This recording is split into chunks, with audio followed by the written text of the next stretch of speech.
سلام طعنا هذا اللي تختاتلتي أو لعلم ميديا خميت خونتا اسكي لما عنت دما شوعات عينت ناي سبات التحساسبا بزملكت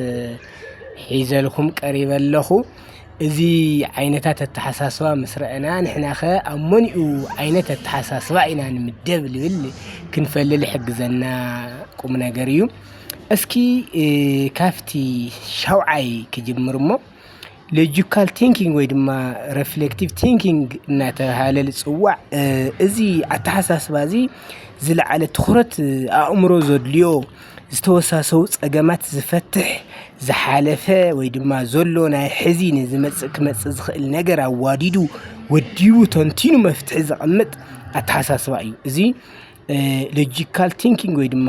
reflective thinking እናተባሃለ ይጽዋዕ ሻትሻይ ድማ divergent thinking ይብልዎ divergent thinking ዝበሃል ኣፈጠራው ዕየታት ተመስሪቱ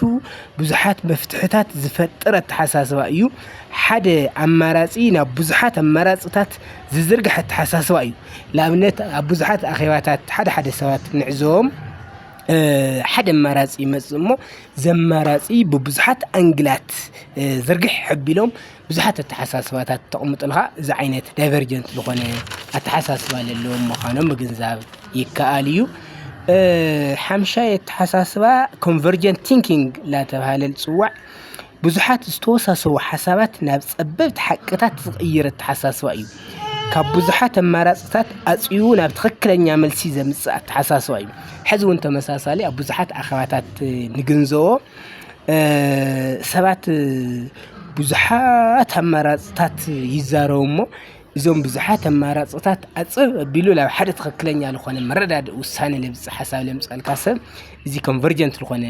ቲንኪንግ ዘለዎ ሰብ ኢልካ ትግምት ትኽእል ኢኻ ራብዓይ ፐርሰፕቹዋል ወይ ድማ ኮንክሪት ቲንኪንግ ንብሎ እዚ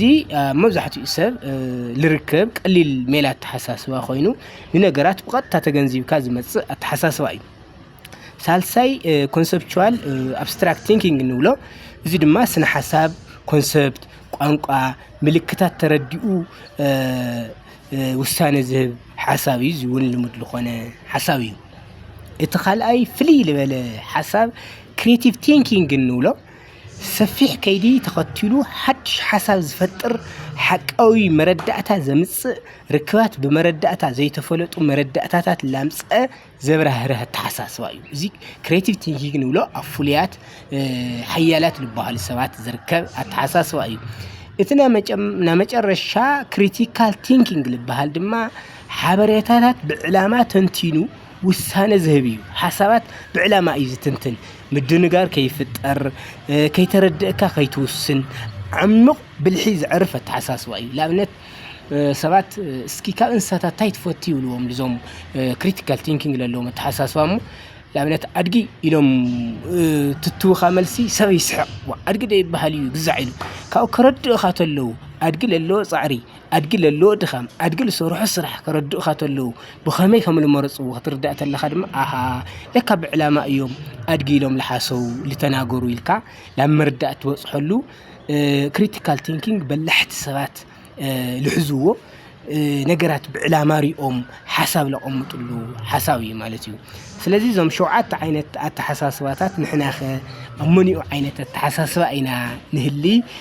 ውሽጥና መርሚርና ክንፈልጥ ይግበአና ብፍላይ ክሪቲካል ቲንኪንግ ልበለ ኣተሓሳስባ ክንሪኦ ይግበአና ክሪኤቲቭ ቲንኪንግ ልበለ ኣተሓሳስባ ብዋናነት ምስ ፈጠራ ዝተተሓሓዘ ስለዝኾነ እዚ እውን ክንሪኦ ይግበአና ስለዚ ኣተሓሳስባና ብደንቢ ክንፈልጥ ይግበአና ልብል መልእኽቲ ኣለኒ ኣብ ለቐጽል ካልእ ሓሳብ ሒዘ ክመጽእ እየ ለዚ ሚድያ ሳብስክራይብ ግበሩ ላይክ ግበሩ ይቐኒለይ